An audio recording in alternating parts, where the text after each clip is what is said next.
Korean telcos fly high with AI at MWC, robots, quantum and more.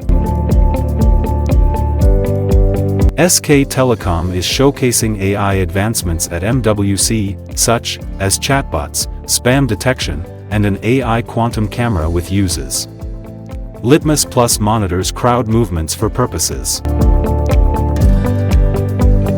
KT is unveiling the AI Life Zone featuring an AI chip and Sovereign AI powered by the DM hyperscale model.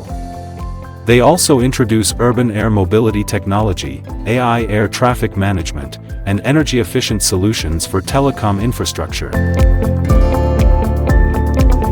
Although LG Uplus is not physically present at their booth, the CEO and executives are actively engaging with tech giants like Google and Amazon Web Service to develop partnerships and push forward with AI innovation. At MWC 2024, attendees can witness the AI market with telecom companies leading the charge. Explore cutting-edge innovations in action. Delve into the future of technology powered by artificial intelligence.